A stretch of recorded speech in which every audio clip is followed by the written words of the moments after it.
그리고 마지막으로 성격장애에 대한 얘기가 나오는데 성격장애는 DSM-4나 5나 변동된 게 없어요. 똑같아요. 그래서 똑같은데 일단 성격장애는 이제 이런 특징이 있죠. 여기도 나와 있지만 성격장애를 가지고 있는 사람들은 자기가 문제 있다고 크게 여기지 않아요. 왜? 자기 성격이니까. 자기는 그냥 그렇게 살았거든. 이제 성격장애를 가지고 있는 사람들이 상담에 오는 경우는 대부분 그 주변 사람들이 너무 힘들어서 그 주변 사람들로 인해서 상담에 오게 되는 경우가 많은데 그러다 보니까 비자발적으로 치료 장면에 오게 되고 비자발적으로 오게 되니까 적극적으로 치료를 안 하게 되고 또 가뜩이나 성격이 돼버렸기 때문에 치료도 잘 되지 않고 그래서 많이 좀 힘든 부분이죠. 사실 약도 없어요. 약도 성격이니까 그 사람 성격이 그렇게 돼버린 거니까. 그래서 성격장애를 진단하기 위해서는 몇 가지 기준이 있어야 되는데 일단 성격장애는 20세 이상의 성인에게만 성격장애를 진단합니다. 우리가 성격 얘기할 때도 잠깐 언급을 했지만 청소년기 같은 경우는 아직 성격이 변하는 단계이기 때문에 저 완성된 게 아니고 성격이 얼마든지 변할 수 있다고 보기 때문에 청소년들에게는 성격장애를 진단하지 않고 이후에 성인이 된 이후에 성격이 어느 정도 완성돼서 유지된다라고 보여지는 시기에 그때 이제 성격장애라고 진단을 하게 되고 그다음에 성격장애로 진단되기 위해서는 일단 그 개인이 이 환자가 가지고 있는 내적 경험과 행동 양식이 이 우리의 이 사회적 규범이나 문화적 기대로부터 심하게 벗어나 있어야 돼요. 일단은 이거 뭔가 좀 특이한데 저 성격 좀 우리 일반적으로는 그렇게 얘기하잖아요. 저 성격 좀 이상한 것 같아, 특이한 것 같아. 우리가 일상에서는 그렇게 얘기하는데 이게 이제 사회 문화적인 어떤 기대나 규범에 크게 벗어나야 되는데 대표적인 게 뭐 생각, 어떤 상황을 지각하고 해석하는 인지의 생각, 그리고 정서 반응, 어떤 거를 보면 마음 아프면 마음 아파야 돼. 그러니까 뭐 예를 들어서 너무 힘든 사람들을 보면 어렵고 힘든 사람들을 보면 고통당하고 있는 사람들을 보면 마음 아프고 괴로운 게 인간의 인지상정인데 그러지 않은 거. 대표적인 게 소시오패스라고 요새 말 나오고 있죠. 그래서 다른 사람의 아픔을 잘 느끼지 못한다던가 이런 거. 그 다음에 인간관계에 문제가 되는 거. 저 사람 때문에 상대방이 너무 힘들거나 뭐 이렇다는 거. 내지는 충동 조절 이런 게 잘 안 되는 거. 그래서 이런 부분에 있어서 어떤 문화적 기대를 벗어나야 된다라는 게 하나가 있고, 그리고 그 사람이 가지고 있는 어떤 행동 양식이 굉장히 융통성이 없고, 그 사람의 생활이나, 그다음에 그 사람의 뭐 학교 장면이나 뭐 직장 장면에 전반적으로 퍼져 있어야 된다라는 거.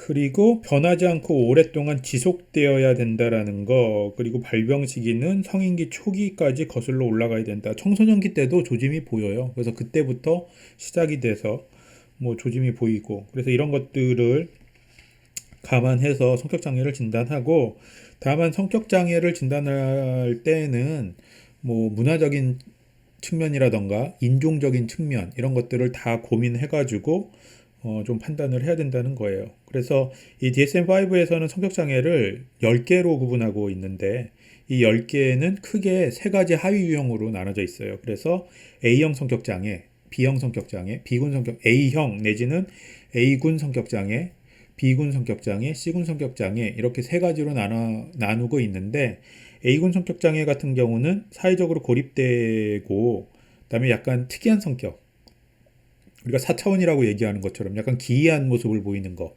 이런 거를 A군 성격장애라 그러고 B군 성격장애 같은 경우는 굉장히 그 정서적으로 막 출렁거리고 정서가 안정돼 있지 않고 불안도 잘 느끼고 막 이런 거를 이제 B군 성격장애의 대표적인 특징으로 보고 그다음에 C군 성격장애 같은 경우는 특히 이 중에서도 불안하고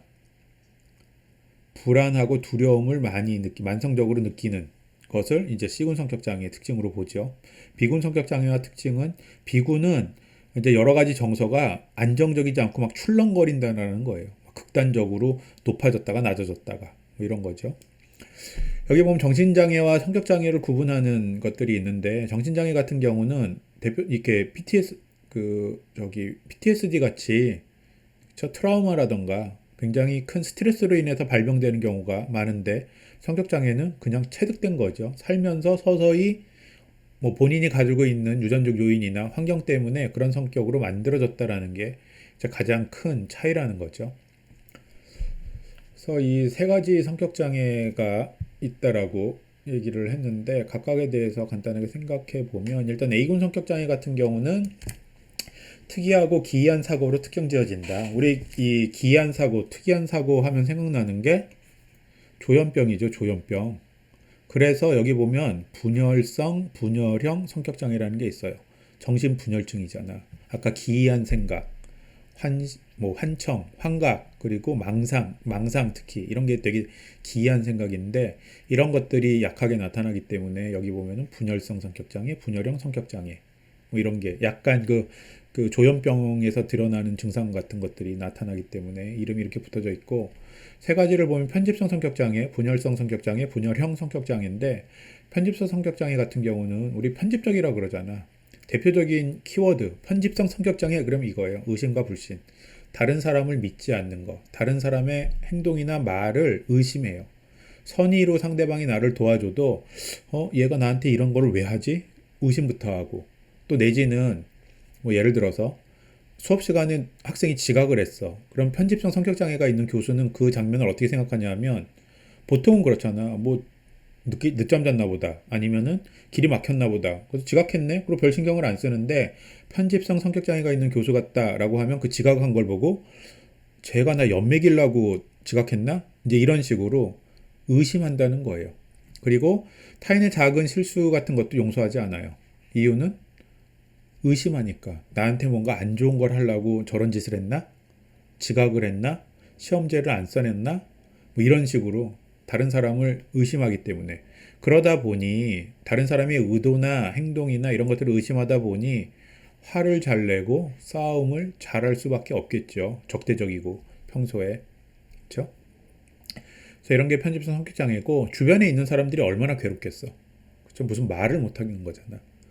그래서 이제 그런 모습을 보이는 거고 분열성 성격 장애 같은 경우는 우리 아까 정신분열증의 음성 증상 중에 그쵸 대인관계 욕구 저하 그쵸 전반적인 욕구 저하 뭐 이런 게 있다고 그랬는데 음성 그 증상 중에 이제 약간 그런 것들이 나타나는 거죠. 그래서 분열성 성격 장애 같은 경우는 사회성의 고립이 핵심이에요. 그래서 사람을 안 만나.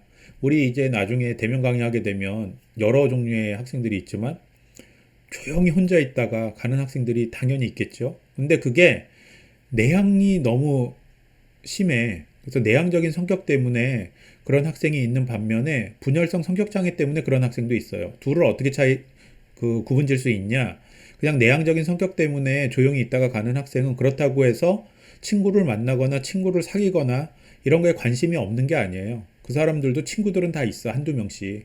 근데 분열성 성격 장애는 친구 맺는 것조차도 안 하려고 그래. 그런 욕구 자체가 없어요. 친밀감을 형성하는 것 자체가. 그래서 다른 사람의 평가나 뭐 칭찬이나 화에 대해서 거의 반응도 없고 자극적인 거 이런 것도 즐기지 않고 뭐 더 나아가서는 성관계 같은 거에도 관심 없고 한참 활발할 때 뭐 이런 모습을 보이는 게 분열성 성격 장애고 분열형 성격 장애는 특이한 사고 이게 말도 안 되는 것끼리 계속 막 연결져가지고 우리가 뭐 일상에서 4차원적이다라고 그러잖아. 4차원 같다고 막 이제 뭐 이런 게 아주 지나치게 나타나가지고 나타나고 또 사회적 장면에서는 막연한 불안도 나타나고 그리고 사람들 사이에 친밀한 관계를 맺는 거에 어려움을 겪고 경우에 따라서는 비현실감 같은 거를 경험하는 경우도 나타나고 이런 걸 이제 분열형 성격장애라고 하죠. 이 두 개가 이름 때문에 헷갈리는데 잘 구분을 해야 될 것 같아요. 분열성 성격장애는 고립, 분열형 성격장애는 특이한 사고 이렇게 해가지고 기억을 하면 좋을 것 같고 그다음에 이제 비군 성격 장애 같은 경우는 정서적인 측면에서 문제를 보이는 건데 네 가지 모두 정서적으로 다 취약해요. 그래서 정서가 되게 출렁출렁거리고 자존감도 굉장히 낮고 뭐 이런 건데 대표적인 게 뭐 반사회성 대표적인 게 아니라 이 비군 성격 장애 네 가지는 반사회성 성격 장애, 경계선 성격 장애, 연극성 성격 장애라고 많이 얘기하고 또 어떤 책에는 히스테리성 성격 장애라고 얘기하고 자기애성 성격 장애 이렇게 얘기를 하는데 반사회성 성격 장애는 최근에 뭐 얘기가 하도 많이 되고 있기는 하지만 말 그대로 반사회적인 거예요. 그래서 자기가 한 행동이 사회규범에 부합되지 않고 그런 행동을 해도 죄책감 같은 거를 경험하지 않아요. 사람을 죽이고 때리고 해도 뭔가 잘못했다라고 생각하지 않아. 그래서 도덕성 발달이 굉장히 빈약하고 이런 규칙이나 법을 지키는 거는 자기가 살아가는 데 있어서 장애물이라고 생각하는 그런 성격을 가진 사람들이고 특히 타인의 감정을 이해하거나 공감하는 능력이 상당히 결여돼 있어요. 때려도 얘가 괴롭을 거다라는 생각을 못하니까 계속 때리고 죽이고 막 이러는 거를 하는 거거든. 그래서 공감 능력이 엄청 저하돼 있다. 근데 신기하게도 이런 반사회성 성격장애, 사이코패스들이 첫인상은 되게 깔끔한 경우가 많다. 겉으로는 굉장히 나이스하고 깔끔하고 그렇지만 굉장히 충동적이고 분노를 조절하지 못하고 이게 더 나가면 뭐 사람에게 위해를 가하게 되더라. 그렇죠? 예전에 그 공공의 저 첫 번째 편에 보면 나오는 주인공이 전형적인 반사회성 성격장애인데 겉으로는 그 펀드 매니저잖아요. 굉장히 나이스하고 사회적으로 성공한 펀드 매니저인데 막 죽이잖아 사람을 함부로 자기 화나게 했다고. 그게 이제 반사회성 성격장애라는 거예요. 그 품행장애 얘기를 해놨는데 청소년들 중에 이런 모습을 보이는 아이들은 아까 얘기한 대로 청소년 때 성격장애를 진단 내리지 않기 때문에 보통 이제 품행장애로 진단을 하게 된다는 거죠. 그리고 두 번째 비군 성격장애는 경계선 성격장애라는 건데 경계선은 이게 뭐의 경계선이냐 하면 정신병과 신경증 사이에 서 있다라는 거예요. 여기서 조금 더 나가면 정신증으로 넘어간다 그래서 보더라인, 경계선이라고 얘기하는 건데 이게 핵심이에요. 버려질 거에 대한 두려움. 너무 무서워. 자기 자존감, 자기상이 불안정하고 자기에 대해서 평가절하하고 그래서 자기한테 조금만 잘해주는 사람한테 들러붙어서 그 사람을 막 최고인 것처럼 대하지만 결국은 그 사람을 또 비난하기도 하고 막 그 저기 투사하면서 이러면서 상대방을 이상화하고 평가절하를 반복해. 너무 좋은 사람이었다가 너 때문에 내가 이렇게 됐다고 했다가 막 이러니까 얼마나 상대방이 피곤하겠어. 그리고 너 나 버리는 거 아니지. 유기불안이 너무 높기 때문에 상대방이 조금만 뭐 예를 들어 전화를 늦게 받는다던가 약속 시간이 늦게 나타나면 자기를 버리는 거 아닌가.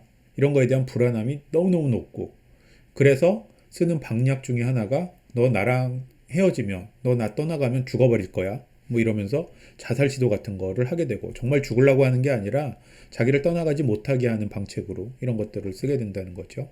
또 여성에게서 많이 나타나는데 보통 그 처음 만나가지고 성관계 같은 거 그냥 아무렇지도 않게 하고 그걸로 이제 그 사람을 잡으려고 하는 그런 속성이 있기 때문에 그래서 이런 특징을 보이고 상담하는 사람들 사이에서는 상담자의 무덤이라고 하죠. 굉장히 그 상담하기 어려운 그리고 상담자조차도 망가지는 그러니까 어떻게 써요? 이런 사람들이 상담받으러 오면 상담자도 이상화하면서 상담하는 선생님들이 얘기 잘 들어주고 공감하고 이러니까 그래서 아 너무 좋은 사람이다라고 막 이상화하고 이랬다가 상담이 종결되거나 아니면 이 상담자도 나를 버리는 거 아니야? 이런 유기불안이 올라오니까 상담자를 막 비난했던가 상담을 똑바로 못한다는 둥 그랬다가 또 뭐 잘못했다고 내가 잘못했다고 그러면서 막 자살 시도 같은 거 자살해버릴 거다라고 상담 선생님이 나 그 상담 중단하면 자살해버릴 거다라고 막 이래버리고 이러니까 상담자인들 잘 이게 견딜 수 있겠냐 그래서 굉장히 어려운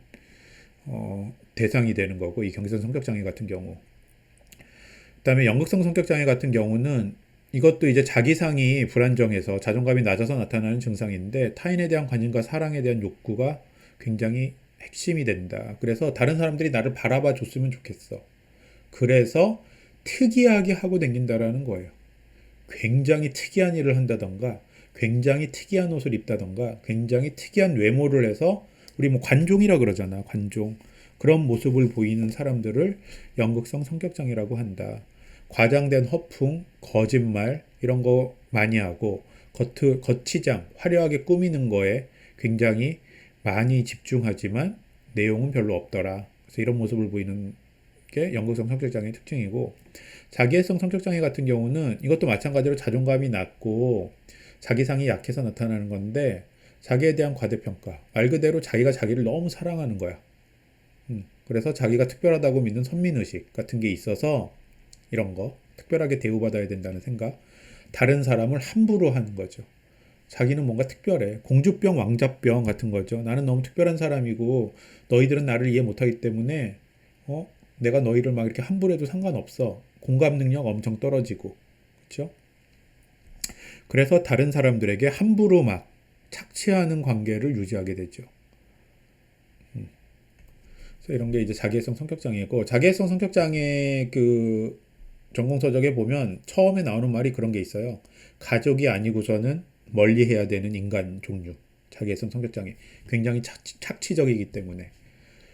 그래서 이런 게 이제 B군 성격장애 네 가지가 되고, 마지막으로 C군 성격장애 세 가지를 보면 이 사람들은 특유의 걱정거리를 항상 가지고 있어. 그래서 불안장애로 우리가 볼 수도 있는데, 이제 불안장애보다는 조금 덜하고 이게 성격적으로 나타나게 되는 거죠. 그래서 회피성 성격장애, 의존성 성격장애, 강박성 성격장애가 있는데, 회피성 성격장애는 이 거절에 대한 두려움이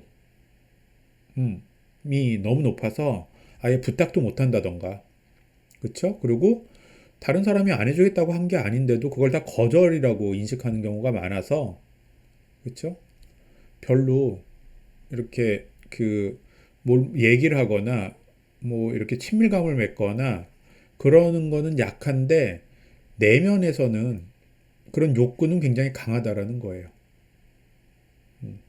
그래서 겉으로 보기에는 거의 혼자 있고 조용하고 별로 욕구도 없어 보이지만, 속으로는 같이 있고 싶고 뭔가 인정받고 싶고 저 그룹에 끼고 싶고 이런 건 너무 높아. 근데 야, 우리 밥 같이 먹을래? 친구 할래? 이 말을 못 하는 거죠. 거절에 대한 두려움이 너무 커서. 앞서서 우리 A군 성격장애에서 살펴본 이 분열성 성격장애와도 가장 큰 차이가 되는 부분이에요. 여기도 사회 속의 고립이 핵심인데, 분열성 성격장애 사람들은 관계 맺고자 하는 욕구 자체가 없어. 그래서 그냥 혼자 지내는 건데, 회피성 성격장애는 관계에 대한 욕구는 굉장히 높지만 거절당할까봐 아예 시도도 못하는 거예요. 그래서 이게 회피성 성격장애의 모습이고, 의존성 성격장애 같은 경우는 말 그대로 자기의 결정, 그 다음에 그것을 책임지는 거를 되게 불안하고 고통스러워 여기기 때문에 선택장애 있는 거지. 이거 어떻게 했으면 좋겠어? 저건 어떻게 했으면 좋겠어? 그래서 과도한 의존과 순종이 의존성 성격장애의 특징이에요. 이 의존성 성격장애의 사람과 아까 앞에서 살펴본 자기애성 성격장애가 둘이 만나면 완전 찰떡궁합이지. 자기애성 성격장애는 계속 시키고, 의존성 성격장애는 그걸 계속 따르고, 그렇죠? 그런 이제 굉장히 착취적인 관계가 만들어지게 되는 거죠. 이렇게 하게 되고, 그 다음에 강박성 성격장애 같은 경우는 완벽한 통제, 집착이 핵심이다. 이것도 이제 불안 때문에 그런 건데, 강박성 성격장애 그럼 우리 잘 아는 거, 줄 맞추는 거. 줄 맞춰 세우고, 칼같이 뭐 깔끔하게, 손 막 계속 닦고, 뭐 이러는 거. 그래서 규칙이 굉장히 중요하다. 환경을 질서정연하게 정리하고 청결한 것을 굉장히 중요하게 여긴다. 왜? 그래야 불안하지 않거든. 내가 뭔가 상황을 통제하고 있다 지금 이렇게 믿기 때문에 그 통제감이 불안감을 낮추어서 계속 이제 그런 행동을 하게 되죠. 당연히 대인관계 기술이 빈약할 수밖에 없고, 융통성도 떨어지고 유무 감각도 떨어지고, 시간 맞춰서, 자 우리 1분간 수업하기로 했으니까 딱 초시계 재가지고 60초 딱 얘기하고 끝내고, 다음에 뭐 3시에는 어디 가기로 했으니까 무조건 3시에 거기 가야 되고, 그렇죠? 그래서 이런 모습을 보이는 게 강박성 성격장애고, 강박성 성격장애 같은 경우는 이 플랫맨이라는 영화 보면 이 나오는 주인공이 전형적인 강박성 성격장애의 모습이에요. 그래서 나중에 시간이 되면 유튜브에서 한번 찾아서 보면 이해하는데 조금 더 도움이 될 것 같습니다.